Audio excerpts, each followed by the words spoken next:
Start करते हैं live process. Live process में हम लोग को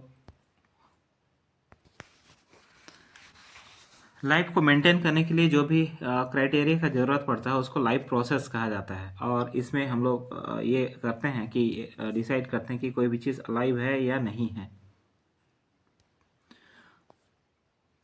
अगर हम लोग देखें लाइव प्रोसेस में तो इसमें सारे के सारे बेसिक प्रोसेसेस आते हैं जो किसी भी लिविंग ऑर्गेनिज्म के लाइफ को मेंटेन करने के लिए ज़रूरी होते हैं, जिसके तहत हम इस प्रोसेस को याद रख सकते हैं। सबसे पहले एक कोई बेबी का बर्थ होता है, तो बर्थ होने के बाद वो क्या करता है, बर्थ प्रोसेस को क्या कहा जाता है, तो रिप्रोडक्शन कहा जाता है।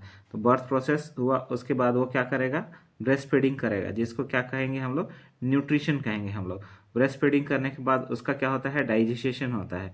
डाइजेशन के बाद फिर क्या होगा, वो बॉडी में पूरा सर्कुलेशन होता है। सर्कुलेशन होने के बाद फिर क्या होगा, सर्कुलेशन के बाद फिर जो अपशिष्ट पदार्थ होता है, एक्सक्रीटा होता है, बॉडी से बाहर निकलता है। इस प्रोसेस को एक्सक्रीशन कहा जाता है, एक्सक्रीशन कहा जाता है। ये सारा प्रोसेस होने के बाद क्या होगा, ग्रोथ होता है। ग्रोथ होने के बाद फिर क्या होगा, लोकोमोशन होता है। तो इस प्रकार से हम इस क्रोनोलॉजी को आराम से याद कर सकते हैं। सबसे पहले सांस लिया, बर्थ होगा, रिप्रोडक्शन होगा, उसके बाद बर्थ रिप्रोडक्शन होने के बाद फिर क्या होगा, न्यूट्रिशन, दूध पिएगा। न्यूट्रिशन के बाद फिर उसका डाइजेशन होगा। डाइजेशन के बाद डाइजेस्ट होने के बाद फिर क्या होगा, उसका सर्कुलेशन होगा ब्लड वगैरह में, सर्कुलेशन होगा। उसके बाद जो बचा हुआ पदार्थ होगा जो पचा नहीं, वो शरीर से बाहर निकलेगा, एक्सक्रीशन। और एक्सक्रीशन, अगर ये सारा प्रोसेस ठीक ठाक होगा तो बॉडी में ग्रोथ होगा। और ग्रोथ होगा तो बढ़ने के बाद कुछ समय के बाद वो मूवमेंट करेगा एक स्थान से दूसरे स्थान तक, यानी कि लोकोमोशन होगा। तो ये सारे प्रोसेस को एक साथ लाइव प्रोसेस कहा जाता है। न्यूट्रिशन, तो न्यूट्रिशन जो है बॉडी को जो है बॉडी को बॉडी के द्वारा को चलाने के लिए फूड का ज़रूरत पड़ता है, एनर्जी का ज़रूरत पड़ता है। और जब फूड और एनर्जी जब हम बॉडी के अंदर डालते हैं तो फिर क्या करता है, वो बॉडी बिल्डिंग के लिए ज़रूरी होता है, ग्रोथ के लिए, रिपेयर के लिए होता है, डैमेज पार्ट का रिपेयर के लिए ज़रूरी होता है। और सबसे ज़्यादा ज़रूरी होता है वो होता है एनर्जी के लिए। तो ये सभी चीज़ों के लिए इसकी आवश्यकता होती है। इसके अलावा बॉडी को डिसीज रेजिस्टेंट रखने के लिए भी, रजिस्टिव रखने के लिए भी न्यूट्रिशन की आवश्यकता पड़ती है। तो ये सारे चीज़ें न्यूट्रिशन के तहत रखी जाती हैं। तो न्यूट्रिशन क्या है, एक ऐसा प्रोसेस है जिसमें फूड को इंटेक किया जाता है, किस लिए, कि बॉडी के द्वारा इसको यूटिलाइज किया जाए अलग अलग कामों के लिए। इस प्रोसेस को यूटिलाइज न्यूट्रिशन कहा जाता है, जिसमें body building, body growth, body repair और फिर एनर्जी और फिर बॉडी को डिसीज फ्री रखने के लिए इसकी आवश्यकता होती है। तो कितना प्रकार का होता है, तो जो मोड ऑफ न्यूट्रिशन होता है कितना प्रकार का होता है, तो ऑटोट्रोपिक होता है और हेटरोट्रोपिक होता है। तो सबसे पहले हम लोग देखते हैं ऑटोट्रोपिक न्यूट्रिशन, जिसमें ऑर्गेनिज्म खुद फोटोसिंथेसिस करेगा और जो है इनऑर्गेनिक, सिंपल इनऑर्गेनिक सब्सटेंसेस को क्या करेगा, ऑर्गेनिक सब्सटेंस में चेंज करेगा और ग्लूकोज बनाएगा। और इस ग्लूकोज को प्लांट जो है वो स्टार्च के रूप में कंजर्व करके रखेगा, ताकि इमरजेंसी टाइम में इसका इस्तेमाल किया जा सके। स्टार्च के रूप में रखेगा। जैसे ह्यूमन बॉडी में क्या होता है, ग्लूकोज जो होता है वो ग्लाइकोजीन के रूप में कहाँ पर, लीवर में स्टोर करके रखा जाता है। तो ग्लूकोज ग्लाइकोजीन के रूप में ह्यूमन में जैसे स्टोर करके रखा जाता है, उसी प्रकार से प्लांट्स में जो है वो ग्लूकोज जो है वो स्टार्च के रूप में रखा जाता है। तो इसको ऑटोट्रोपिक न्यूट्रिशन कहा जाता है। तो ऑटोट्रोपिक न्यूट्रिशन में क्या होगा, कार्बन डाइऑक्साइड इन्वायरमेंट से लिया जाता है, वाटर और मिनरल्स लैंड से लिया जाता है, सनलाइट की उपस्थिति में क्लोरोफिल की मदद से सिंपल इनऑर्गेनिक सब्सटेंस को ऑर्गेनिक सब्सटेंस में कन्वर्ट किया जाता है। इसको ऑटोट्रोपिक न्यूट्रिशन कहा जाता है। इसमें सारे के सारे ग्रीन प्लांट्स जिसमें फोटोसिंथेसिस होता है इसके तहत रखे जाते हैं। और ये अर्थ में लाइफ का बेसिस माना जाता है इसी को। इसके बाद आता है हेट्रोट्रोपिक न्यूट्रिशन। हेट्रोट्रोप्स मतलब होता है जो किसी और के ऊपर में क्या होता है, न्यूट्रिशन के लिए डिपेंडेंट होता है। तो इसमें खुद ही वो फोटोसिंथेसिस नहीं करेंगे, खुद अपना फूड नहीं बनाएंगे, न्यूट्रिशनल सब्सटेंस खुद प्रोड्यूस नहीं करेंगे, जबकि किसी और के न्यूट्रिशनल सब्सटेंस को वो क्या करेंगे, यूज़ करेंगे, ताकि अपने लाइफ को मेंटेन किया जा सके। तो ऐसे ऑर्गेनिजम्स, ग्रुप ऑफ ऑर्गेनिज्म को हेट्रोट्रोपिक न्यूट्रिशन कहा जाता है, जिसमें ह्यूमन और सारे एनिमल्स वगैरह, फंगी, बैक्टीरिया वगैरह, कुछ बैक्टीरिया वगैरह सारे के सारे आते हैं। ये हेट्रोट्रोपिक न्यूट्रिशन कई प्रकार के होते हैं. So many types of heterotrophic nutritions are there, but mainly in class 10th we have to study about only 3 types of heterotrophic nutrition: saprophytic nutrition, parasitic nutrition and holozoic nutrition. So these 3 types of nutrition. saprophytic nutrition में क्या होता है? saprophytic nutrition में जब कोई organism जो है मरे हुए ऑर्गेनिजम्स के ऊपर में अपना फूड और न्यूट्रिशनल नीड को वो पूरा करता है. कोई भी, जैसे आप देखिएगा मशरूम वगैरह जो है वो सड़े गले चीज़ों के ऊपर में ही ये निकल के आते हैं, क्योंकि ये सड़े गले चीज़ों से ही अपना न्यूट्रिशनल नीड को पूरा करता है. और इस प्रकार से जो डेड और डिके थिंग्स के ऊपर में डिपेंडेंट होते हैं अपने न्यूट्रिशनल नीड को पूरा करने के लिए, उनको सेप्रोट्रोप्स कहा जाता है. और इस टाइप का न्यूट्रिशन को सेप्रोफाइटिक न्यूट्रिशन कहा जाता है. जैसे मशरूम, ब्रेड मोल्ड, यीस्ट और कुछ प्रकार के बैक्टीरिया होते हैं, ये सारे इसी कैटेगरी में रखे जाते हैं. इसके बाद आएगा आपका पैरासिटिक न्यूट्रिशन. पैरासिटिक न्यूट्रिशन में क्या होता है, कोई एक ऑर्गेनिज्म जो है वो दूसरे ऑर्गेनिज्म के ऊपर में क्या होगा, दूसरे ऑर्गेनिज्म के ऊपर में बिना उनको मारे, उसको किल नहीं करता है, जान से नहीं मारेगा, वो अपना न्यूट्रिशनल नीड पूरा करेगा और बदले में नुकसान तो पहुंचाएगा ही सीधा सीधा. जैसे मच्छर क्या करता है, खून पीता है और आदमी जिंदा रहता है, या कोई भी जानवर का खून पीता है. पेड़ पौधों का भी ये लोग रस चूसते हैं, जो जंगली मच्छर होते हैं, और वो जिंदा रहते हैं. पेड़ पौधे भी जिंदा रहते हैं और मच्छर भी जिंदा रहते हैं, लेकिन बदले में हार्म पहुंचाया जाता है उनको. तो इस प्रकार से जिनको हार्म पहुंचाया जा रहा है उसको होस्ट कहा जाता है. तो ये है पैरासिटिक न्यूट्रिशन, कि एक जीव दूसरे के ऊपर डिपेंडेंट रहेगा और बदले में उसको नुकसान पहुंचेगा, लेकिन जान से नहीं मारेगा. उसको पैरासिटिक न्यूट्रिशन कहा जाता है. इसका स्केटा अमरबेल, देख यहाँ पर, ये अमरबेल क्या करेगा, इस प्रकार से लिपटा हुआ रहेगा और उसका पूरा न्यूट्रिशन को एब्जॉर्ब करेगा और खुद जिंदा रहेगा, और वो धीरे धीरे वीक होगा जो ऑर्गेनिज्म जिसके ऊपर ये डिपेंडेंट होगा. Orchid, tick, leech, round worm, tape worm, plasmodium, ढील, लीक वगैरह सारा इसी कैटेगरी में आते हैं. आपका सिर में जो ढील पाए जाते हैं पैरासिटिक न्यूट्रिशन के अंतर्गत रखे जाते हैं.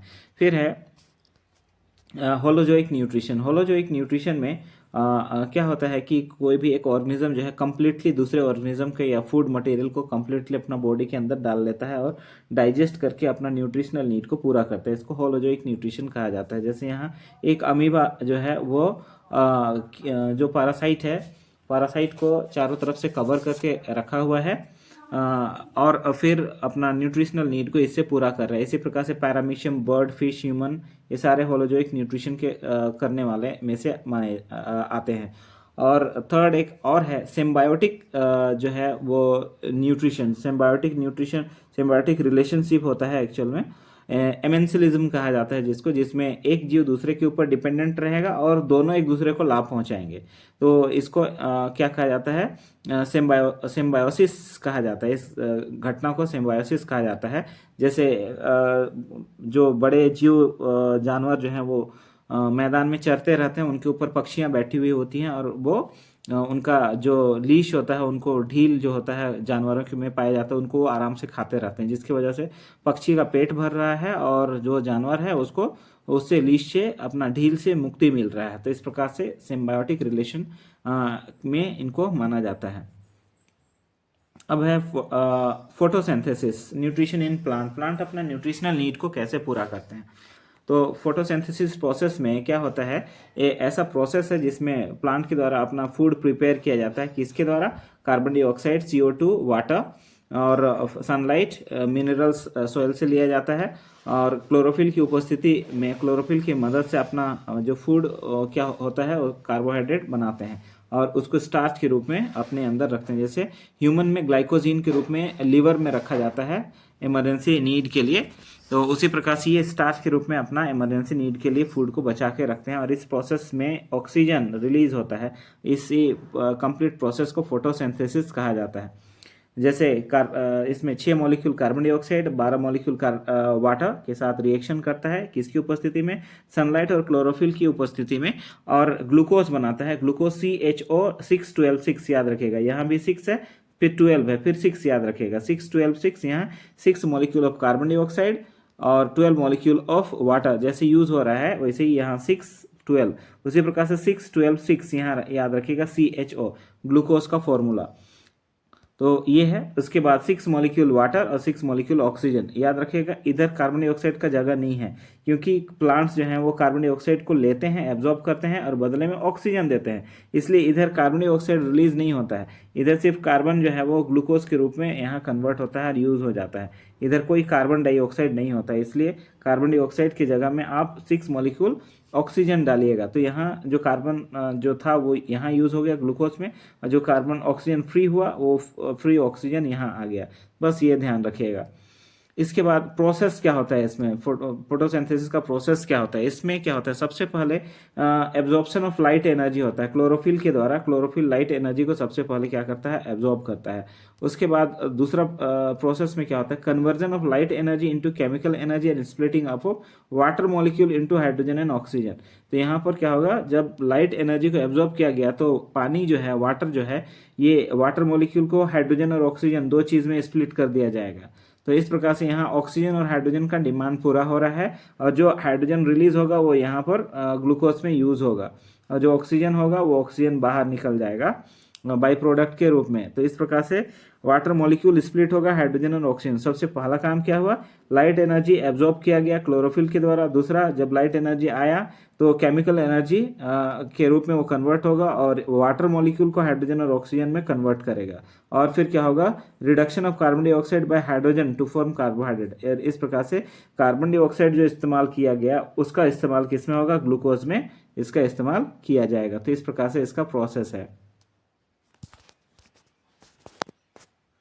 इस प्रकार से आप देख सकते हैं फोटोसिंथेसिस प्रोसेस। यहाँ जड़ से जो है आपका वाटर जा रहा है, और वाटर जाने के बाद फिर रूट से ही आपका वाटर मिनरल्स जाएगा। उसके बाद क्लोरोफिल का इस्तेमाल होगा, कार्बन डाइऑक्साइड इन्वायरमेंट से आ रहा है, और एनर्जी, लाइट एनर्जी जो है सन से आ रहा है, ऑक्सीजन रिलीज हो रहा है, और ग्लूकोज फॉर्म हो रहा है जो इसका बॉडी में स्टार्च के रूप में ये रखा गया है। इस प्रकार से क्लोरोफिल, कई बार क्लोरोफिल का जो लेयर है उसको इसमें क्रोनोलॉजी पूछा जाता है, सबसे ऊपर में क्या, उसके बाद क्या, उसके बीच में क्या, यहाँ, और सबसे लास्ट में क्या, इसको ध्यान रखिएगा। तो क्लोरोफिल ग्रीन पिगमेंट होता है जो लीव्स में जनरली प्रेजेंट होता है, और इसका क्रॉस सेक्शनल एरिया यहाँ माइक्रोस्कोप में इस प्रकार से दिखाया गया है।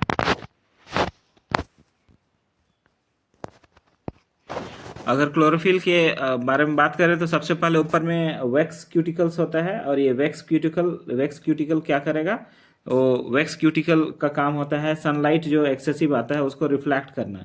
उसके बाद अपर एपिडर्मिस होता है यहाँ पर। उसके बाद मीजोफिल होता है जहाँ पर बड़े मात्रा में एयर स्पेसेस होते हैं। तो सबसे पहले वैक्स क्यूटिकल हुआ, उसके बाद अपर एपिडर्मिस हुआ, उसके बाद मीजोफिल हुआ बीच में, मीजोफिल, और उसके बाद लोअर एपिडर्मिस होगा, और फिर यहाँ पर इसी में आपका स्टोमाटा होता है लोअर पार्ट में, lower part of the leaf generally stomata पाया जाता है, और फिर यहाँ पर फिर से वैक्स क्यूटिकल होता है। तो इसका क्रोनोलॉजी को याद रखिएगा। तो wax cuticle, upper epidermis, mesophyll, फिर लोअर एपिडर्मिस, और फिर क्यूटिकल। तो इस बीच में एयर सैक होगा, या मेसोफिल या एयर स्पेसेस, इसको याद रखिएगा। कई बार क्रोनोलॉजी में एमसीक्यू वगैरह में पूछ दिया जाता है। इसके बाद आता है आपका स्टोमाटा। इसमें स्टोमाटा क्या होता है, टाइनी पोर होता है जो लीव्स का लोअर सरफेस में पाया जाता है। और ये स्टोमाटा जो है आपका स्टोमाटा का काम क्या होता है, ये गैसियस एक्सचेंज में हेल्पफुल होता है। इसी में से प्लांट के अंदर और बाहर गैसियस एक्सचेंज पॉसिबल हो पाता है। यही इसका नाक है, एक तरह से समझ लीजिए। जैसे हमारे शरीर में हम ऑक्सीजन और कार्बन डाइऑक्साइड अंदर बाहर करते हैं अपने नाक की मदद से, तो प्लांट जो है, प्लांट का नाक यही स्टोमाटा है। ये टाइनी पोर होते हैं जो लिप्स में प्रेजेंट होते हैं। इसमें एक पेयर ऑफ गार्ड सेल होता है, ये green part pair of guard cell है। और जब क्या होता है, इसका ओपन और क्लोज कैसे होता है, तो प्लांट में जब पानी का मात्रा ज्यादा होता है तो गार्ड सेल में स्वेलिंग हो जाता है इसमें, और स्वेलिंग होने की वजह से क्या होता है, ये गार्ड सेल फूल जाता है, और ये बीच का स्टोमाटल पोर जो है ये ओपन हो जाता है। और ओपन होता है तो आपका जो एक्सेस ऑफ वाटर है वो वेपोराइज होता है, और फिर प्लांट लीफ से के थ्रू से बाहर निकलता है। जैसे जैसे ये वाटर एक्सेसिव वाटर बाहर निकलते जाता है, ये श्रिंक करते जाता है और फिर ये बंद होते जाता है। ये श्रिंक करता है और इस प्रकार से ये फाइनली ये बंद हो जाता है। इस प्रकार से पानी की मात्रा जैसे प्लांट में कम होने लगेगी, वैसे वैसे क्या होगा, ये स्टोमाटल पोर जो है वो बंद होने लगेगा। और इस प्रकार से स्टोमाटा का खुलना और बंद होना, इसका स्वेलिंग और श्रिंकिंग प्रोसेस जो है वो चलता है।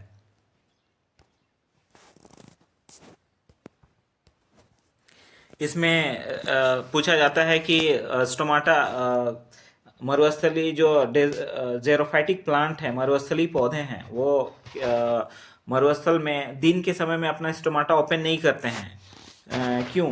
क्योंकि लाइट जो है वो दिन में उपस्थित होता है, तो यहाँ पर जो अदर पार्ट्स के प्लांट होते हैं वो दिन में अपने स्टोमाटल पोर ओपन करते हैं। तो इसका आंसर आप सोच के रखिएगा और कमेंट कीजिएगा।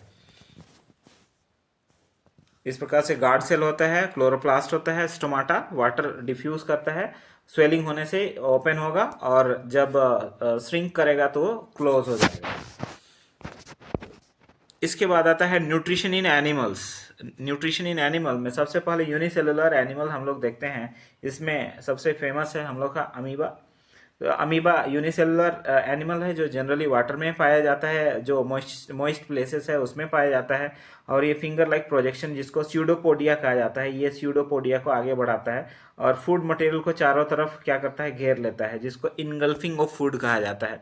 तो इस प्रकार से इनगल्फिंग ऑफ फूड। और ये न्यूट्रिशन कौन सा न्यूट्रिशन करता है, तो ये होलोजोइक न्यूट्रिशन करता है। तो ये टर्मिनोलॉजीज वगैरह को ध्यान में रखिएगा।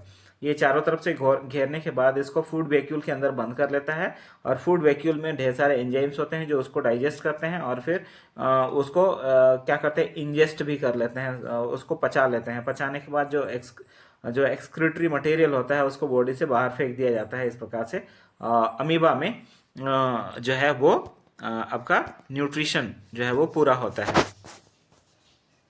इसके बाद आता है न्यूट्रिशन इन ह्यूमन बींग्स। आदमी में, ह्यूमन में न्यूट्रिशन कैसे होता है। तो सबसे पहले इसमें एक ये जो सिस्टम होता है, जो सिस्टम इसमें पार्टिसिपेट करता है, उसको डाइजेस्टिव सिस्टम कहा जाता है। और डाइजेस्टिव सिस्टम में जो भाग लेते हैं वो एलिमेंट्री कैनाल और ढेर सारे ग्लैंड्स इसमें पार्टिसिपेट करते हैं। तो आप एलिमेंट्री कैनाल अगर बोला जाए तो माउथ से लेके एनस तक इसमें आता है। और सिर्फ माउथ और एनस को ही कोई व्यक्ति कंट्रोल कर सकता है, वॉलेंट्री एक्शन के अंतर्गत आता है। बीच का जितना भी प्रोसेस होता है, माउथ से एनस के बीच में जितना भी एक्शन होता है वो इनवॉलेंट्री एक्शन होता है, आप खुद कंट्रोल नहीं करते हैं। इसको मिडिल ब्रेन जो है आपका, मध्य मस्तिष्क जो है, मिजोनसेफेलॉन जो है वो कंट्रोल करता है। तो यहाँ पर जो है डाइजेस्टिव सिस्टम में mouth, oesophagus, stomach, small intestine, small intestine, large intestine, anus, ये सारे आते हैं। और इसमें मेन ग्लैंड्स में आते हैं salivary gland, gastric gland, liver, pancreas, intestinal gland, ये सारे के सारे आते हैं। अगर हम इसमें बात करें तो फूड सबसे पहले माउथ में डाला जाएगा। माउथ में डालने के बाद उसको क्या किया जाता है, इसमें लार की ग्रंथियां होती हैं, स्लेवरी ग्लैंड्स होते हैं। इसमें 3 पेयर ऑफ स्लेवरी ग्लैंड्स होते हैं और इस प्रकार से इनसे स्लाइवा निकलता है। और जो स्लाइवा निकलता है वो मुंह में जो है फूड, दांत और जीभ की सहायता से फूड पार्टिकल बहुत छोटे छोटे टुकड़ों में बांट दिया जाता है। उसके बाद उसको बढ़िया से मिक्स किया जाता है स्लाइवा के द्वारा और ये स्लाइवरी ग्लैंड से निकलते हैं। और इसमें स्लेवरी ग्लैंड्स में क्या होते हैं, एक विशेष प्रकार का एंजाइम होता है जिसको क्या कहा जाता है, एमाइलेज कहा जाता है। तो इसको टाइलिन या एमाइलेज कहा जाता है। तो इस प्रकार से ये स्टार्च को शुगर में कन्वर्ट करते हैं। माउथ में लगभग 30% जो है स्टार्च का डाइजेशन होता है, सिंप्लीफिकेशन होता है। और इसमें पूछा जाता है कि स्लाइवा का क्या काम होता है। तो स्लाइवा का काम क्या होता है, तो फूड को स्वेलो करना होता है, ठीक है, उसको स्लिपरी बनाना होता है, मॉइस्ट करना होता है। जितनी भी माइक्रो ऑर्गेनिज्म होते हैं उसको बाइंड करता है। ये जितने फूड पार्टिकल्स होते हैं एक जगह बाइंड करता है, इसको बोलस के रूप में कन्वर्ट करता है फूड को। और फिर उसके बाद स्टार्च को डाइजेस्ट करता है। और फिर ये स्लाइवा की वजह से ही आपको टेस्ट फील होता है। अगर स्लाइवा ना हो तो फिर आपको टेस्ट फील नहीं होगा। उसके अलावा पीएच वैल्यू को बैलेंस करके रखता है माउथ के अंदर में, पीएच वैल्यू को। और फिर जो टूथ डिके वगैरह होता है उसको ये काफी कंट्रोल करता है। तो उसके लिए भी एंटी बैक्टीरियल, एंटी फंगल और एंटी वायरल इसमें प्रॉपर्टी पाया जाता है।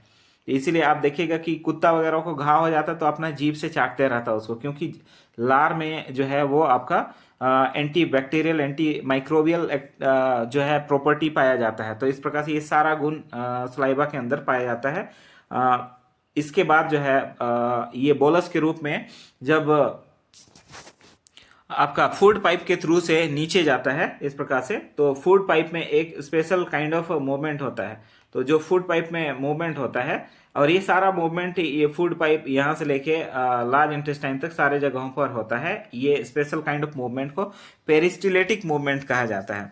पेरिस्टिलेटिक मूवमेंट के बाद ये फूड जो है वो सीधा सीधा कहाँ तक पहुंचता है, तो स्टोमक तक पहुंचता है। इस प्रकार से ये फूड जैसे ही स्टोमक में पहुंचता है तो स्टोमक क्या करता है, उसमें हाइड्रोक्लोरिक एसिड का बौछार करता है। इसी वजह से आप तुरंत पानी पीने के बाद अगर आप उल्टी करते हैं तो वो उल्टी किया हुआ आपका जो भी पानी भी होगा तो वो खट्टा मालूम पड़ता है। उसका वजह क्या होता है, रीजन होता है कि जैसे ही पानी पेट के अंदर पहुंचेगा वैसे ही हाइड्रोक्लोरिक एसिड का बौछार होगा। उसमें अल्फा और बीटा सेल होता है स्टोमक का से ए में, वो हाइड्रोजन और क्लोरीन गैस को ये स्प्रे करता है और फिर वो हाइड्रोक्लोरिक एसिड में कन्वर्ट हो जाता है और उसके ऊपर एक्शन चालू कर देता है। तो स्टोमक के अंदर स्टोमक का क्या काम होता है, तो ये भी स्टोमक का काम होता है। सबसे पहला ये फूड स्टोरेज का काम करता है। खाना जो है वो इसी के अंदर में जाके जमा होता है, पहला चीज। दूसरा, इसमें पेरिस्टिलेटिक मूवमेंट होता है जिसकी वजह से ये खाना को मिक्स करता है और इसको काइम के रूप में कन्वर्ट करता है, यानी खाना का घोल के रूप में कन्वर्ट करता है। उसके बाद फिर क्या करता है, ड्रॉप बाय ड्रॉप ये डिओडेनम से एक स्पेशल टाइप ऑफ मसल होता है डिओडेनम में यहाँ पर, जिसको स्फिंक्टर मसल कहा जाता है, कई बार पूछा हुआ है। तो ये स्फिंक्टर मसल से वो ड्रॉप बाय ड्रॉप खाना को नीचे गिराता है। उसके बाद फूड मीडियम को एसिडिक बनाता है। ये फूड मीडियम को एसिडिक बनाने के साथ ये क्या करता है, हाइड्रोक्लोरिक एसिड, उसके बाद इसमें हाइड्रोक्लोरिक एसिड का पीएच वैल्यू लगभग 2 तक होता है, पीएच वैल्यू 2, ये जो कि हाईली एसिडिक होता है। और अगर इसको अगर डायरेक्ट स्किन के कांटेक्ट में लाया जाए तो वो बर्न करने लगेगा और जिसके कारण अल्सर भी हो सकता है। तो इसी वजह से इसको प्रोटेक्ट करने के लिए स्टोमक में एक विशेष प्रकार का मैकेनिज्म होता है और ये म्यूकस सिक्रीट करता है। तो स्टोमक जो है वो म्यूकस सिक्रीट करता है और वो म्यूकस यानी श्लेष्मा जो नेटा के टाइप से चिपचिपा सा मोटा सा थिकी सब्सटेंस होता है और उसी को पार करके हाइड्रोक्लोरिक एसिड जो है वो क्या होता है, फूड के ऊपर में पड़ता है। तो ये आपका इनर वॉल ऑफ स्टोमक को प्रोटेक्ट करता है। तो इस प्रकार से म्यूकस का क्या काम होता है, हाइड्रोक्लोरिक एसिड से स्टोमक का इनर वॉल को, भीतरी दीवार को क्या करना, प्रोटेक्ट करना, जिसकी वजह से वो जलन महसूस ना हो और वो अल्सर का संभावना ना रहे। इसके बाद आता है इसमें पेप्सिन नाम का एक एंजाइम पाया जाता है। और याद रखिएगा जहां भी सीन आएगा कोई भी एंजाइम में तो वो जनरली क्या करता है, प्रोटीन को डाइजेस्ट करता है। तो पेप्सिन जो है वो क्या करता है, प्रोटीन को तोड़ता है और एमिनो एसिड में, प्रोटीन से पॉलीपेप्टाइड और फिर एमिनो एसिड में चेंज किया जाता है उसको। तो इस प्रकार से सिंप्लीफिकेशन ऑफ प्रोटीन यहाँ पर इसके द्वारा किया जाता है, पेप्सिन के द्वारा। और पेप्सिन जो है वो एसिडिक मीडियम में ही काम कर सकता है। इसके अलावा हाइड्रोक्लोरिक एसिड माइक्रो ऑर्गेनिज्म को भी किल करने का काम करता है, जो भी हार्ड सब्सटेंस होते हैं उनको डाइल्यूट करने का काम करता है। ये सारा काम होता है स्टोमक के अंदर में। अब ये सारा काम होने के बाद जब फूड मटेरियल जो है वो आपका स्टोमक से डिओडेनम से होते हुए जब नीचे की तरफ गिरता है तो लीवर जो है, लीवर के से एक स्पेशल काइंड ऑफ जो है जूस सिक्रीट होता है जिसको बाइल जूस कहा जाता है, जो इस प्रकार से गॉल ब्लैडर में जाके स्टोर होता है। तो ये बेसिक प्रॉपर्टी का होता है। तो यहाँ पर ड्रॉप बाय ड्रॉप क्या करता है, ये गॉल ब्लैडर जो है वो बाइल जूस को यहाँ गिराता है, जिसके वजह से जो बेसिक प्रॉपर्टी का जो ये है प्रॉपर्टी वाला बाइल जूस है वो एसिडिक फूड मटेरियल को न्यूट्रलाइज कर देता है। यहाँ न्यूट्रलाइजेशन, बेस और एसिड के बीच रिएक्शन से न्यूट्रलाइजेशन रिएक्शन होता है और फिर बेस का बेसिक प्रॉपर्टी और एसिड का एसिडिक प्रॉपर्टी खत्म हो जाता है। तो ये काम होता है यहाँ। इसके अलावा ये गॉल ब्लैडर जो है वो फैट को डाइजेस्ट करने में हेल्पफुल होता है ये। और यहाँ पर लीवर का क्या काम होता है, अगर लीवर को देखें तो बॉडी का सबसे बड़ा ग्लैंड होता है और स्टोमक और लीवर एक दूसरे के ऑपोजिट साइड में होते हैं, आप यहाँ पर देख सकते हैं। तो दोनों एक दूसरे को बॉडी में बैलेंस करते हैं। तो ये लीवर जो है ये बहुत इंपॉर्टेंट होता है। जो भी बाइल जूस का सिक्रीशन लीवर के द्वारा होता है। 3 इंपॉर्टेंट जो वर्क होते हैं उसमें एक बाइल जूस का सिक्रीशन होता है, दूसरा कोई भी जो पॉइजनस सब्सटेंस होता है वो लिवर के द्वारा क्या होता है ही फिल्टर होता है, और तीसरा जो इंपॉर्टेंट काम होता है वो होता है ये ग्लूकोज को ग्लाइकोजिन के रूप में अपने अंदर में स्टोर करके रखता है। तो ग्लाइकोजिन के रूप में ग्लूकोज को स्टोर करके रखेगा, फिर बाइल जूस को सिक्रीट करेगा,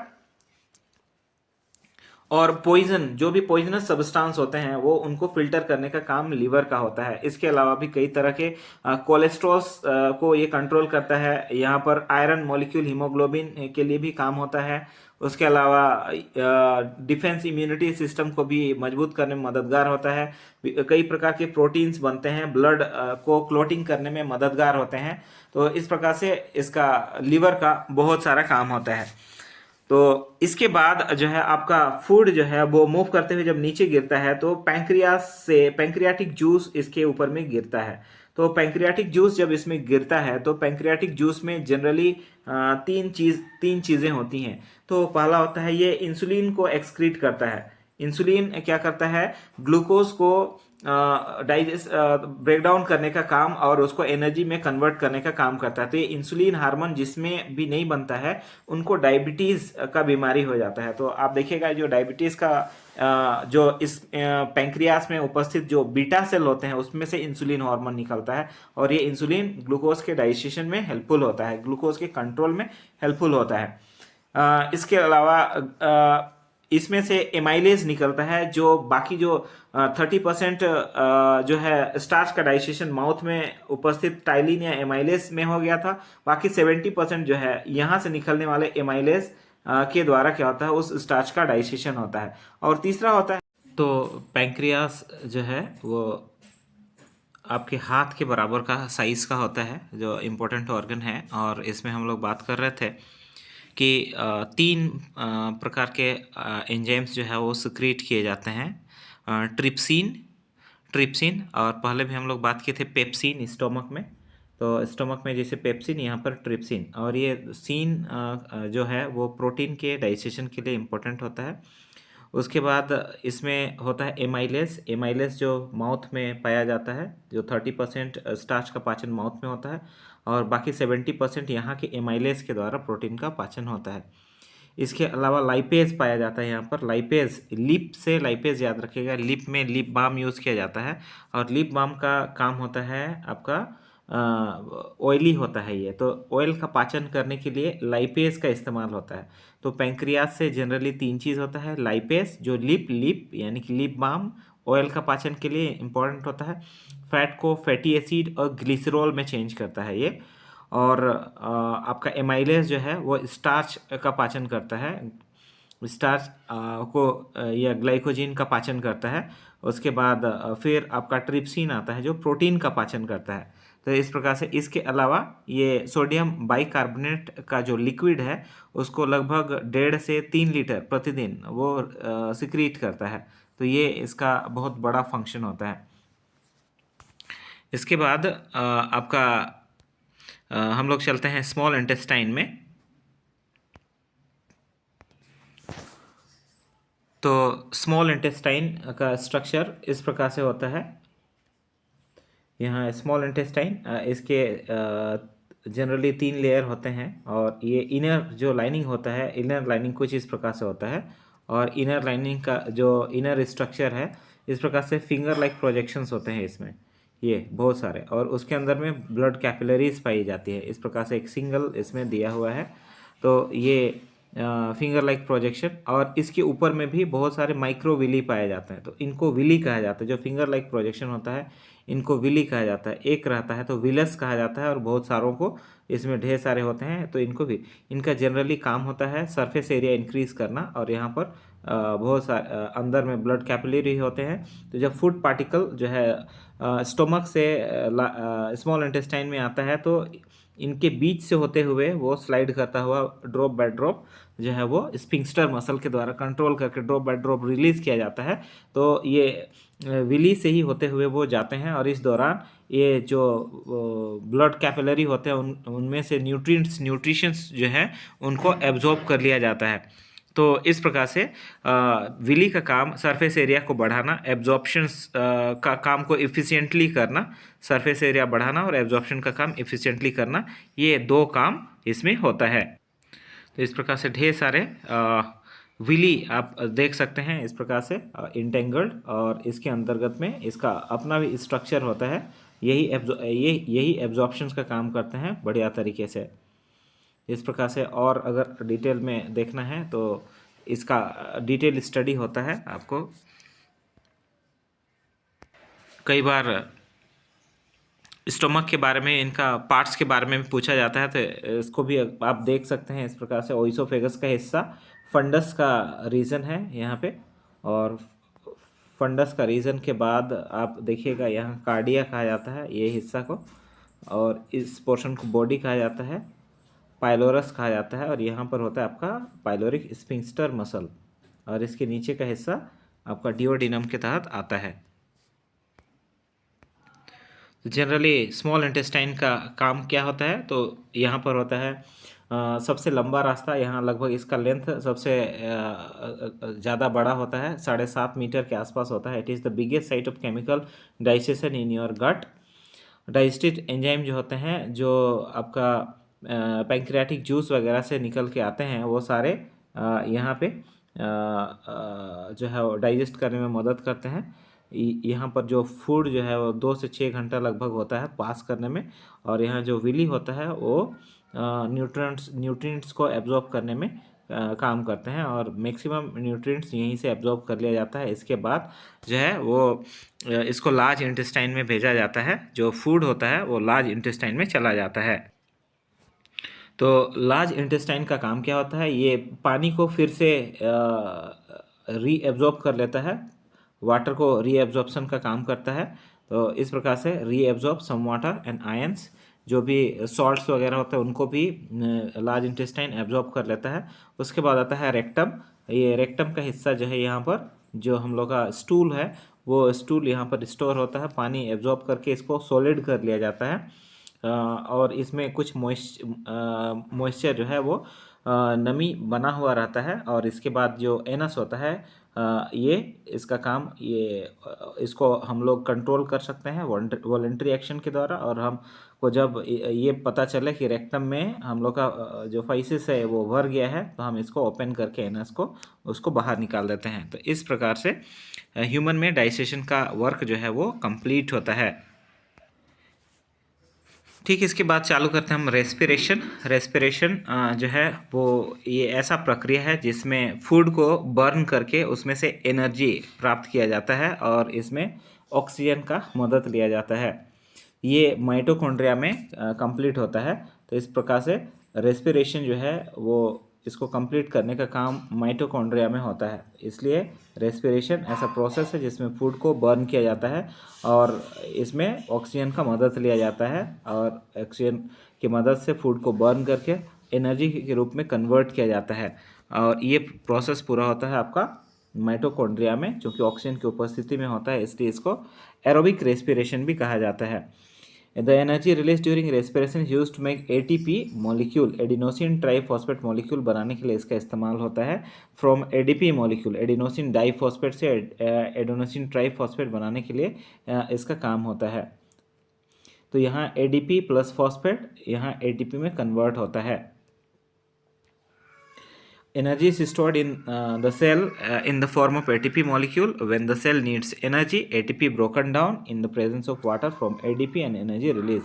जब भी एनर्जी की ज़रूरत पड़ेगा ATP टूटेगा और ADP और एनर्जी में कन्वर्ट होगा, और यही एनर्जी का इस्तेमाल हम लोग का बॉडी करता है। तो इस प्रकार से हमारा बॉडी एक सेल्फ सस्टेनिंग पावर अगर कहा जाए तो माइटोकॉन्ड्रिया वो सेल्फ सस्टेनिंग पावर सोर्स होता है, जो कंटिन्यूस पावर सप्लाई करने का काम करता है। और जिस समय ये प्रोसेस रुकता है उसी समय बॉडी को डेड घोषित कर दिया जाता है। अब टाइप्स ऑफ रेस्पिरेशन के कितने टाइप हैं, तो जनरली रेस्पिरेशन के 2 टाइप होते हैं। पहला एरोबिक रेस्पिरेशन होता है और दूसरा एनारोबिक रेस्पिरेशन होता है। एरोबिक रेस्पिरेशन और एनारोबिक रेस्पिरेशन। एरोबिक रेस्पिरेशन में क्या होता है, जब रेस्पिरेशन ऑक्सीजन के प्रेजेंस में या लिमिटेड ऑक्सीजन में होता है, ऑक्सीजन के प्रेजेंस में होता है, तो उसको एरोबिक रेस्पिरेशन कहा जाता है। और एनारोबिक रेस्पिरेशन में जब रेस्पिरेशन की का प्रोसेस ऑक्सीजन के एब्सेंस में होता है, तब उसे क्या कहा जाता है, एनारोबिक रेस्पिरेशन कहा जाता है। ये दोनों ही प्रोसेस बहुत इंपॉर्टेंट होते हैं। तो सबसे पहले presence of oxygen, plenty of oxygen जब होता है तो ये प्रोसेस ब्रेकडाउन ऑफ ग्लूकोज जो होता है वो माइटोकॉन्ड्रिया में होता है। तो ग्लूकोज जो है वो साइटोप्लाज्म में ऑक्सीजन का के प्रेजेंस में ये पाइरुवेट और एनर्जी में कन्वर्ट होता है, और फिर से ये पाइरुवेट जो है माइटोकॉन्ड्रिया में ऑक्सीजन के प्रेजेंस में एनर्जी में कन्वर्ट होता है, और इस प्रोसेस में कार्बन डाइऑक्साइड और वाटर जेनरेट होता है। और दूसरे केस में, तो पहला केस में हम देखें presence of oxygen, presence of oxygen में माइटोकॉन्ड्रिया में होगा और एनर्जी कार्बन डाइऑक्साइड और वाटर मॉलिक्यूल जनरेट होता है। दूसरे केस में लिमिटेड ऑक्सीजन या एब्सेंस ऑफ ऑक्सीजन में होगा, ये मसल सेल में होता है। तो इसी प्रकार से ग्लूकोज जो है वो साइटोप्लाज्म में पाइरुवेट और एनर्जी में टूटता है, और ये पाइरुवेट फिर से मसल सेल में लैक्टिक एसिड और एनर्जी में टूटता है। और इसी लैक्टिक एसिड की वजह से जब हम अचानक दौड़ते हैं तो कुछ समय के बाद हमारे मसल्स में ऐंठन महसूस होता है और तकलीफ महसूस होती है। तीसरा आता है इसमें एब्सेंस ऑफ ऑक्सीजन, और एब्सेंस ऑफ ऑक्सीजन ये जो है वो यीस्ट में होता है, जो दारू हड़िया वगैरह जो भी बनाने का काम किया जाता है, वाइन अल्कोहल जो भी बियर, ये यीस्ट के द्वारा होता है और एब्सेंस ऑफ ऑक्सीजन में होता है। तो इसी प्रोसेस का इस्तेमाल होता है इसमें भी, और ग्लूकोज को ही तोड़ा जाता है। इसीलिए कभी भी आप देखिएगा बियर बनाने के लिए ज़्यादातर किसका इस्तेमाल होता है, तो फ्रूट्स का इस्तेमाल होता है, या फिर यहाँ धान या गेहूं का इस्तेमाल होता है। हमारे यहाँ पर ज़्यादा गेहूं का इस्तेमाल होता है बियर का प्रोडक्शन के लिए। तो इसमें यीस्ट का यूज़ किया जाता है, जो इथेनॉल बनता है, कार्बन डाइऑक्साइड और एनर्जी प्रोड्यूस होता है। तो इस प्रकार से ग्लूकोज का ब्रेकडाउन का 3 पाथवे है। प्रेजेंस ऑफ ऑक्सीजन माइटोकॉन्ड्रिया में होगा, एनर्जी बनेगा, कार्बन डाइऑक्साइड और वाटर बनेगा। एब्सेंस ऑफ ऑक्सीजन मसल में बनेगा लैक्टिक एसिड, जिसकी वजह से क्रैम्पिंग होता है, ऐंठन होता है, दर्द महसूस होता है बहुत ज़्यादा काम कर लेने से अचानक मसल्स में। और तीसरा होता है यीस्ट में, जो एब्सेंस ऑफ ऑक्सीजन होता है, एथेनॉल बनता है और एनर्जी प्रोड्यूस होता है, उसके साथ कार्बन डाइऑक्साइड बनता है। इसके बाद आता है रेस्पिरेशन इन ह्यूमन। रेस्पिरेशन जो है और main organ of respiratory system, इसके अंतर्गत में नॉस्ट्रिल आता है, नासल कैविटी आता है, फेरेंक्स आता है, लैरिंक्स, ट्रैकिया। तो यहाँ से nostril, nasal cavity, pharynx, larynx आता है यहाँ पे। उसके बाद ट्रैकिया आता है, ये ट्रैकिया है आपका। और उसके बाद ब्रोंकाई और ब्रोंकियोल आता है, ब्रोंकाई। और फिर इसके बाद छोटे छोटे ब्रांचेस, इनको ब्रोंकियोल्स कहा जाता है। और इसमें डायफ्राम का भी एक बड़ा रोल होता है, ये डायफ्राम का बड़ा रोल होता है। तो सबसे पहले क्या होता है, नॉस्ट्रिल में नाक से हवा जाता है। नाक में छोटे छोटे बाल होते हैं जो बड़े कणों को रोकते हैं, जो एयर के साथ में जो बड़े पार्टिकल्स आते हैं उनको एक हेयर के द्वारा एक किया जाता है, ब्लॉक किया जाता है। उसके बाद इसमें स्लेस्मा म्यूकस पाया जाता है, और म्यूकस क्या करता है, माइन्यूट डर्ट पार्टिकल को चिपका लेता है। इसीलिए हमेशा हम लोग को नाक साफ करते रहने की ज़रूरत पड़ता है, सूखा सूखा सा कुछ मॉलिक्यूल यहाँ जमा हो जाता है। उसके बाद फिर जो है ये फेरेंक्स और लैरिंक्स के द्वारा ये ट्रैकिया में जाते हैं। तो इस प्रकार से यहाँ पे आप देख सकते हैं ये ट्रैकिया लंबा सा, ये ट्रैकिया में ये ट्रैकिया के अंदर में अगर हम देखें ये इस ट्रैकिया में, तो सी शेप कार्टिलेज होता है जो इसको संभालने का काम करता है आपका ट्रैकिया को, ताकि विंड पाइप कहीं भी ब्लॉक ना हो जाए और आराम से एयर का फ्लो बना हुआ रहे। इसलिए इसमें सी शेप कार्टिलेज होता है। फिर ब्रोंकाई जो है ये 2 हिस्सा में ये बंटता है, जिसको ब्रोंकाई कहा जाता है। ब्रोंकाई फिर कई सारे छोटे छोटे ब्रांचेस में बढ़ते हैं, जिनको ब्रोंकियोल कहा जाता है। और फिर ये ब्रोंकियोल के लास्ट में इस प्रकार से एल्वियोलाई होता है, और एल्वियोलाई के ऊपर में इस प्रकार से क्या होता है आप देखिएगा, इसमें ब्लड कैपिलरीज होते हैं। और इस एल्वियोलाई में अगर इसको आप देखें तो इसमें छोटे छोटे होल्स पाए जाते हैं, और डिफ्यूजन या ऑस्मोसिस के प्रोसेस के द्वारा इसमें ऑक्सीजन जो है वो पार होता है और इन ब्लड कैपिलरीज में पहुंचता है। और इस प्रकार से ब्लड कैपिलरी जो आपका वेन होता है, वेन लेके आता है, और वेन से आने के बाद यहाँ पर जो एल्वियोलाई होते हैं, यहाँ से ऑक्सीजन जाता है और इसको इनरिच करता है, ऑक्सीजन करता है। इसमें हीमोग्लोबिन ऑक्सी हीमोग्लोबिन में कन्वर्ट हो जाते हैं और इस प्रकार से रेड कलर के साथ फिर से ये वेन जो है आर्टरी को ये ट्रांसफ़र कर देते हैं और ये आर्टरी फिर से हार्ट में पहुंचाता है ब्लड को, और हार्ट पंप करके फिर बाकी शरीर में पूरा होल बॉडी में डिस्ट्रीब्यूट करता है। तो इस प्रकार से हमारा रेस्पिरेशन का प्रोसेस कंप्लीट होता है। तो सबसे पहले नासल कैविटी नॉस्ट्रिल आता है, लैरिंग्स फेरिंग्स से होते हुए ट्रैकिया, ट्रैकिया ब्रोंकाई, फिर ब्रोंक्यूल्स में, ब्रोंक्यूल्स के बाद फिर एल्वियोलाई, फिर एल्वियोलस में जाएगा। एल्वियोलाई के अंदर डिफ्यूजन या ऑस्मोसिस प्रोसेस के द्वारा फिर से कैपिलरी या कैपिलरी में ये पहुंचता है, और कैपिलरी में जो एल्वियोलाई के ऊपर में ढेर सारे कैपिलरी होते हैं, वो कैपिलरी ऑक्सीनेटेड होते हैं और ऑक्सी हीमोग्लोबिन के रूप में जो ब्लड होता है उसको लेके हार्ट तक पहुंचते हैं और फिर हार्ट पूरा बॉडी को डिस्ट्रीब्यूट करता है। इस प्रकार से रेस्पिरेशन का प्रोसेस कंप्लीट होता है। इसके बाद आता है transportation in human beings. Transportation system हमारा जो सर्कुलेटरी सिस्टम भी कहा जाता है, इसके अंतर्गत में ब्लड आता है, आर्टरी आता है, वेन आता है, और कैपिलरी आता है और हार्ट आता है। तो ब्लड, आर्टरी, वेन, कैपिलरी और हार्ट आते हैं। तो ये सारे चीज़ मिलके ह्यूमन ट्रांसपोर्टेशन सिस्टम बनाते हैं। तो ये सिस्टम में सबसे बड़ा रोल प्ले करता है आपका हार्ट।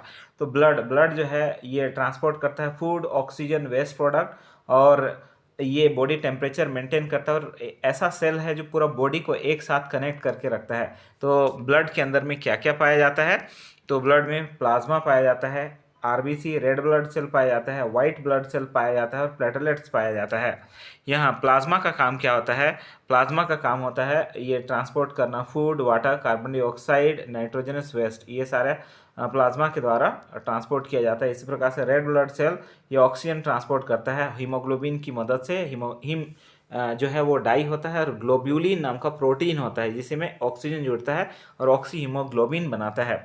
वाइट ब्लड सेल क्या करता है? ये किल करता है हार्मफुल माइक्रोब्स को और बॉडी को इम्यूनिटी प्रदान करता है। डिफेंस मैकेनिज्म, बॉडी को सुरक्षा, बीमारियों से रक्षा करता है।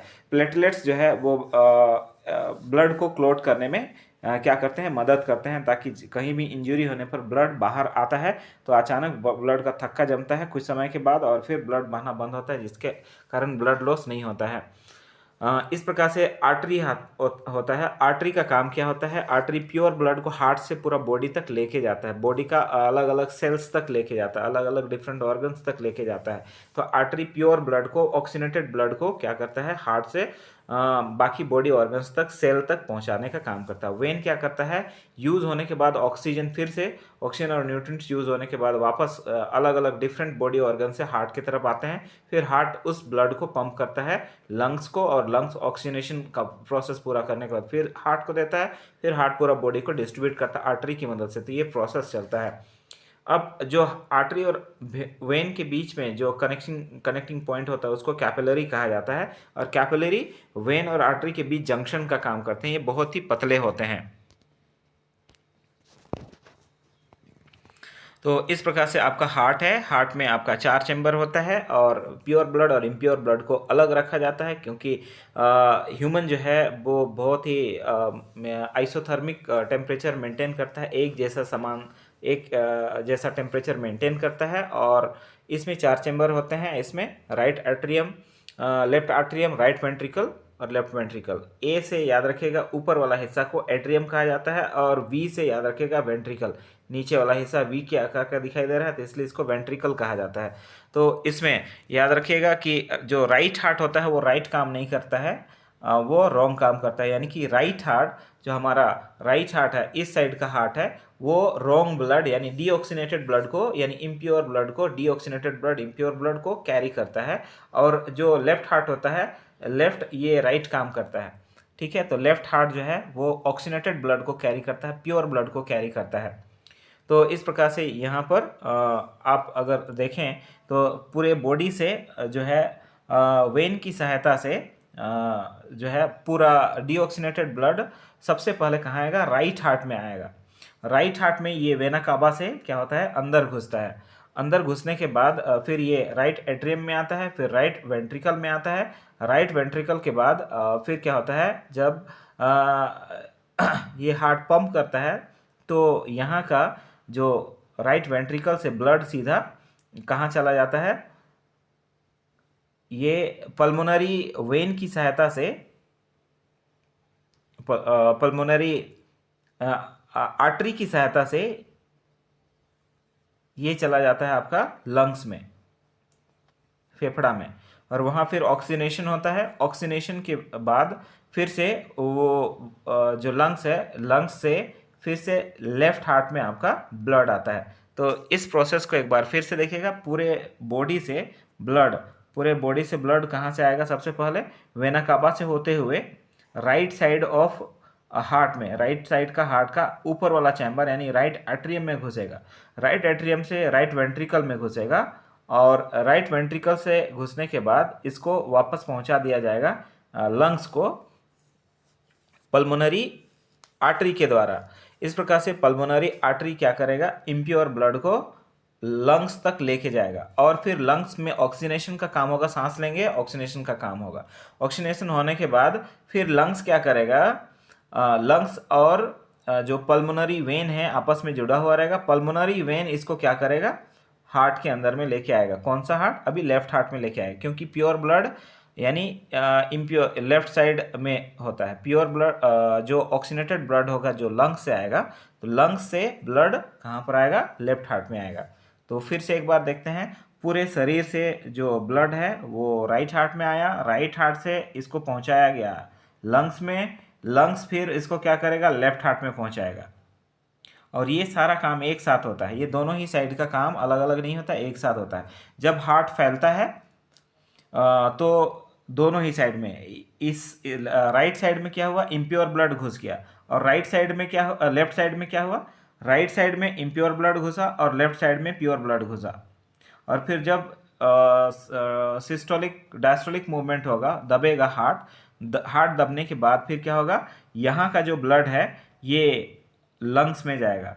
राइट साइड का हार्ट का जो ब्लड है इम्प्योर ब्लड, राइट साइड का इम्प्योर ब्लड लंग्स में जाएगा, और लेफ्ट साइड का प्योर ब्लड एरोटा की सहायता से आर्टरी में चला जाएगा ये, और आर्टरी से पूरा बॉडी में ये डिस्ट्रीब्यूट होता है। तो इस प्रकार से आपका हार्ट जो है वो काम करता है, और हार्ट और लंग्स के बीच में एक कंटिन्यूस रिलेशन होता है। तो इसका इमेज दिया गया है। तो वेना कावा इम्प्योर ब्लड को राइट चैम्बर में लेके आएगा, तो ध्यान रखिएगा, वेना कावा इम्प्योर ब्लड को राइट चैम्बर में लेके आएगा, और अरोटा क्या करता है, लेफ्ट हार्ट से ब्लड को आर्टरी में लेके जाएगा। आर्टरी और अरोटा एक जैसा है, और आर्टरी का काम होता है प्योर ब्लड को हार्ट से लेके जाना। तो ये प्योर ब्लड को अरोटा से आर्टरी में पहुंचाया जाता है लेफ्ट हार्ट के द्वारा, और इम्प्योर ब्लड आता है पूरा होल बॉडी से वेना कावा के द्वारा। उसके बाद पल्मोनरी आर्टरी और पल्मोनरी वेन, आर्टरी और वेन का ठीक रिवर्स काम करता है। तो इसमें क्या होगा, पल्मोनरी आर्टरी जो राइट हार्ट होगा, राइट वेंट्रिकल होगा, राइट वेंट्रिकल जो है, राइट वेंट्रिकल क्या करेगा, पल्मोनरी आर्टरी को क्या करेगा, पल्मोनरी आर्टरी जो है वो आपका लंग्स को ट्रांसफर करेगा इम्प्योर ब्लड। तो हम लोग देख रहे हैं, सबसे पहले ब्लड, अगर हम इसका पाथवे देखें, वेना कावा से राइट एट्रियम में आएगा, राइट एट्रियम से ट्राइकप्सिड वाल्व, जो राइट साइड का वाल्व होता है उसका नाम है ट्राइकप्सिड वाल्व। तो यहाँ वेना कावा से राइट एट्रियम में आया, वहाँ से ट्राइकप्सिड वाल्व से राइट वेंट्रिकल में आया।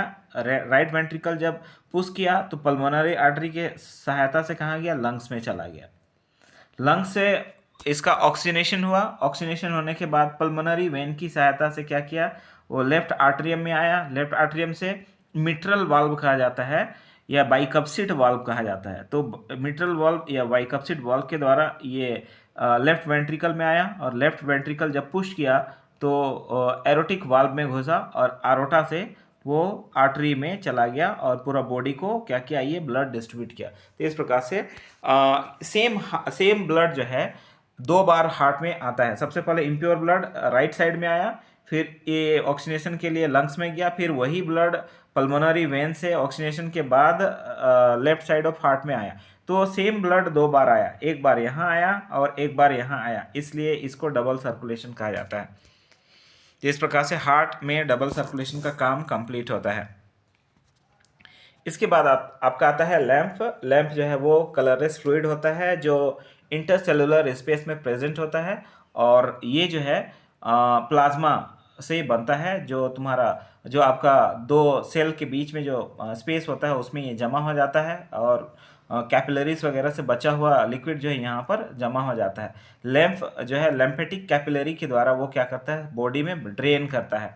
तो लिम्फेटिक कैपिलरी से बॉडी में ड्रेन करता है, और लैम्फ वेसल्स जो है वो लार्ज वेन में जाके जुड़ते हैं। तो इस प्रकार से लैम्फ वेसल लार्ज वेन में जाके जुड़ते हैं। लैम्फ क्या करता है, ट्रांसपोर्ट करता है डाइजेस्टेड फैट्स को, और ये ड्रेन करता है एक्सेसिव फ्लूइड को इंटरसेलुलर स्पेस से वापस ब्लड में।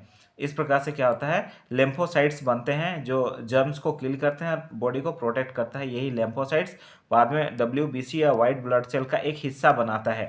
इस प्रकार से ये लेम्फेटिक सर्कुलेशन कंप्लीट होता है। The heart in mammals, mammals में क्या होता है, मेमल्स में हार्ट में bird have 4 chambers and the right and left side of the heart is separated by septum.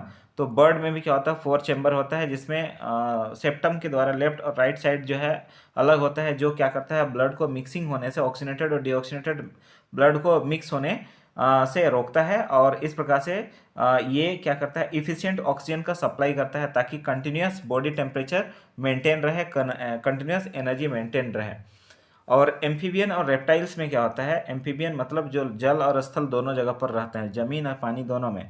तो ये 3 चैम्बर होते हैं, और ये कुछ ब्लड को मिक्सेशन के लिए अलाउ करते हैं, यानी कि इसमें रेप्टिलियंस और एम्फीबियंस में कुछ blood oxygenated deoxygenated blood mix हो सकता है, क्योंकि उनको जो है do not use energy to maintain their body temperature. वो कभी भी अपना बॉडी टेम्परेचर मेंटेन करने के लिए इसका इस्तेमाल नहीं करते हैं। Their body temperature is same as the temperature of the surrounding. तो उनका बॉडी टेम्परेचर सराउंडिंग के बॉडी टेम्परेचर जैसा होता है। तो मैमेलियंस के लिए जो ह्यूमन होते हैं, जो मम्मी का दूध पीते हैं, जो पूरे पूरे कंप्लीट बेबी बर्थ लेते हैं, ठीक है, तो उनके बॉडी को कांस्टेंट टेम्परेचर का ज़रूरत पड़ता है, इसलिए वो उनको कांस्टेंट एनर्जी सप्लाई चाहिए होता है, इसलिए ऑक्सीनेटेड और डीऑक्सीनेटेड ब्लड कभी मिक्स नहीं होते हैं। लेकिन एम्फीबियन और रेप्टिलियंस में क्या होता है, उनको एक्सटर्नल एनवायरमेंटल टेम्परेचर के अनुसार अपना बॉडी का टेम्परेचर को मेंटेन कर लेते हैं।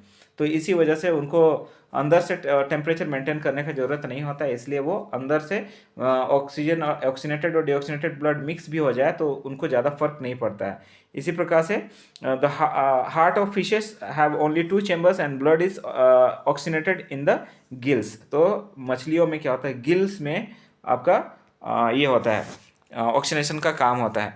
ट्रांसपोर्टेशन इन प्लांट, प्लांट में ट्रांसपोर्टेशन जो है, प्लांट में भी फूड, वाटर, मिनरल्स को ट्रांसपोर्ट करने की ज़रूरत पड़ता है। जो इसके लिए स्पेशलाइज टिश्यू होते हैं जिनको वास्कुलर टिश्यू कहा जाता है, और वास्कुलर टिश्यू में जाइलम और फ्लोएम टिश्यूज काउंट किए जाते हैं। जाइलम से जल, याद रखिएगा, जाइलम का काम जल को ट्रांसपोर्ट करना होता है। तो xylem transports water and minerals from the root to the all part of the plant. Is consist of xylem vessel and tracheids. तो इसको याद रखिएगा, जाइलम वेसल्स होते हैं, ट्रैकिड्स होते हैं, इसकी मदद से वो क्या करते हैं, वाटर मिनरल्स को ट्रांसपोर्ट करते हैं। ये जो है डिफ्यूजन के द्वारा रूट में, यहाँ देखिएगा, डिफ्यूजन के द्वारा सोयल से रूट में जो है वाटर एंटर करता है, और उसको लीफ के द्वारा फिर से आपका बाहर निकाल दिया जाता है। Due to transpiration the suction force helps the upward movement of the water and minerals. तो इस प्रकार से ये काम करते हैं। अगर हम देखें फ्लोएम में, तो फ्लोएम से याद रखिए कि ये फूड को ये ट्रांसपोर्ट करता है, और फूड का को एक स्थान से दूसरे स्थान तक ट्रांसफर करना, उसको ट्रांसलोकेशन कहा जाता है। तो इस प्रोसेस को ट्रांसलोकेशन कहते हैं। Phloem consist of sieve tube and companion cell. तो याद रखिएगा, सीप ट्यूब और कंपानियन सेल किस में पाया जाता है, तो सीप ट्यूब और कंपानियन सेल जो है वो फ्लोएम में पाया जाता है। तो जाइलम और फ्लोएम, तो फ्लोएम में फाइबर पाया जाता है, फ्लोएम फाइबर, सीप ट्यूब पाया जाता है, और कंपानियन सेल पाया जाता है, और सीप एलिमेंट पाया जाता है। तो सीप का संबंध, सीप एरिया, सीप एलिमेंट, सीप, ये सारा चीज़ फ्लोएम में पाया जाता है। और जाइलम में जो है इसमें परफोरेशन प्लेट्स पाए जाते हैं, ट्रैकिड्स पाए जाते हैं, फाइबर पाए जाते हैं, और वेसल्स मेंबर्स पाए जाते हैं। तो ये जाइलम और फ्लोएम में कौन कौन से पार्ट होते हैं, ये भी कई बार पूछा जाता है। कंपानियन सेल किसका हिस्सा है, तो कंपानियन सेल किसका हिस्सा है, फ्लोएम का हिस्सा है। तो याद रखिएगा। तो food from the leaves transfers to the xylem by the energy of ATP molecule. Due to osmotic pressure, water enters the phloem and helps in the transport of food. इसके बाद आता है एक्सक्रीशन। एक्सक्रीशन के द्वारा liquid और waste product को body से बाहर निकाला जाता है। मेटाबॉलिक एक्टिविटी के दौरान बहुत सारे एक्सक्रीटरी प्रोडक्ट जो है वो रिमूवेबल प्रोडक्ट जो है बॉडी में बनते हैं, उनको शरीर से अगर बाहर ना निकाला जाए तो बॉडी ज़्यादा समय तक सस्टेन नहीं कर पाएगा, पॉइजनस हो जाएगा और खुद ही अपने आप को किल कर लेगा। In unicellular organism the waste product are removed from the cells into the surrounding by diffusion. तो यूनिसेलुलर ऑर्गेनिज्म में क्या होता है, डिफ्यूजन प्रोसेस के द्वारा शरीर से, बॉडी से जो वेस्ट प्रोडक्ट है उसको बाहर निकाला जाता है। लेकिन मल्टी सेलुलर ऑर्गेनिज्म में क्या होता है, स्पेशलाइज्ड ऑर्गन या ऑर्गन सिस्टम होता है। जैसे ह्यूमन में आपका एलिमेंट्री कैनाल हम लोग देखते हैं एक्सक्रीशन के लिए, एलिमेंट्री कैनाल होता है सॉलिड वेस्ट के लिए। उसके बाद यूरिन लिक्विड वेस्ट के लिए किडनी होता है। इसी प्रकार से हमारा जो पोर्स वगैरह से पसीना बाहर निकलता है, सीबम निकलता है, आपका मिल्क ग्लैंड होता है, ठीक है। तो इस प्रकार से कान से वैक्स निकलता है, नाक से म्यूकस निकलता है। तो इस प्रकार से हम लोग का बहुत सारा बॉडी पार्ट होता है। हम लोग यहाँ एक्सक्रीशन में जनरली किडनी के बारे में बात करने वाले हैं। इसमें एक्सक्रीटरी सिस्टम में अ पेयर ऑफ किडनी होता है, ए पेयर ऑफ यूरेटर होता है, यूरिनरी ब्लैडर होता है और यूरेथ्रा होता है। तो यहाँ पर हम लोग देख सकते हैं ये यूरेथ्रा है, यूरेथ्रा जहाँ से हम लोग यूरिन को बाहर निकालते हैं। उसके बाद फिर यहाँ पर एक ब्लैडर है, मेल फीमेल दोनों में ही होता है। उसके बाद है यूरेटर, यहाँ पर देख लीजिएगा ये यूरेटर है, अ पेयर ऑफ यूरेटर, और ये किडनी से जुड़ा हुआ रहता है। किडनी में जितना भी फिल्ट्रेशन होने के बाद सारा लिक्विड किस में आता है, यूरेटर में आता है, और यूरेटर से फिर ब्लैडर में आता है, और ब्लैडर में जब फिल हो जाता है, फुल हो जाता है, तो यूरेथ्रा के द्वारा, यूरिनरी ऑर्गन के द्वारा हम लोग यूरिन पास करके इसको बाहर निकाल लेते हैं। तो प्रत्येक किडनी में इसका जो फंक्शनल स्ट्रक्चरल और फंक्शनल यूनिट होता है उसको नेफ्रॉन कहा जाता है। तो इस प्रकार से आपका किडनी होता है, जो किडनी में इस प्रकार से ऊपर में क्या होता है, एड्रेनल ग्लैंड होता है, यहाँ एड्रेनलिन हार्मोन इसी से सिक्रीट होता है। किडनी है, ऊपर वाला हिस्सा को मेडुला और अंदर वाला हिस्सा को कॉर्टेक्स कहा जाता है। अपर वाला हिस्सा को मेडुला और इनर वाला को कॉर्टेक्स कहा जाता है। इसमें वेन और रेनल आर्टरी होता है जो अंदर में ही पाया जाता है। तो रेनल वेन जो है इम्प्योर ब्लड को लेके आता है, और इसके बाद ये जो ब्लड होता है इस प्रकार से आप यहाँ पर देख सकते हैं, ये वोमन कैप्सूल है, ग्लोमेरुलस है और वोमन कैप्सूल है यहाँ पर ये स्ट्रक्चर। तो यहाँ पर आने के बाद इसमें डिफ्यूजन प्रोसेस के द्वारा इसमें जो ब्लड होता है वो एक तरफ डिफ्यूज़ हो जाता है, और यूरिन और एक्सक्रीटा होता है वो जो है वो कलेक्टिंग डक्ट में माइनर और मेजर कलेक्टिंग डक्ट में इकट्ठा हो जाता है। और जब यहाँ इकट्ठा होता है तो इसको फिर यूरेटर के द्वारा नीचे लेके आया जाता है, इस प्रकार से यूरेटर के द्वारा, और फिर यूरिनरी ब्लैडर में जमा करके इसको बॉडी से बाहर निकाल दिया जाता है।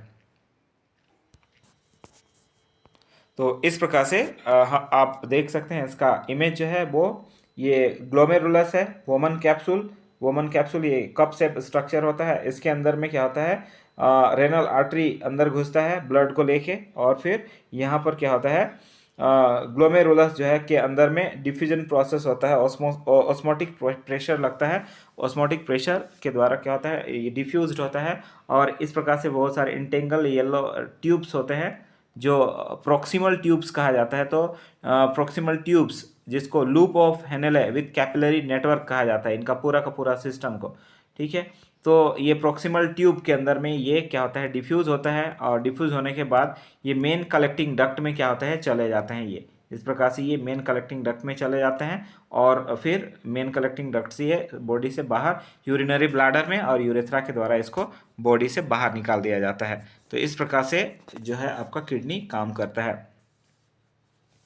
तो etch nephron has a cup like structure called, cup like structure को वोमन कैप्सूल बोलते हैं, जिसमें बंडल ऑफ कैपिलरी होता है जिसको ग्लोमेरुलस बोलते हैं। बंडल ऑफ कैपिलरी को glomerulus, cup like structure woman capsule lead into the tubular structure which joint into the collecting duct में जाते हैं। जब रिनल आर्टरी नाइट्रोजनस वेस्ट को लेके आता है, अमोनिया, यूरिया, यूरिक एसिड, ये सब को, तो ये एक्सेस ऑफ वाटर, साल्ट इत्यादि इसको फिल्टर कर दिया जाता है। और ये नेफ्रॉन की सहायता से it filters the nitrogenous waste water salt with passes through the tubular structure into collecting duct, और इसके बाद ट्यूबुलर स्ट्रक्चर से कलेक्टिंग डक्ट, फिर मेन कलेक्टिंग डक्ट, और फिर इसको बाहर निकाल दिया जाता है यूरेटर से, यूरिनरी ब्लैडर, और फिर यूरेथ्रा के द्वारा इसको यूरिन के रूप में क्या कर दिया जाता है, बाहर निकाल दिया जाता है।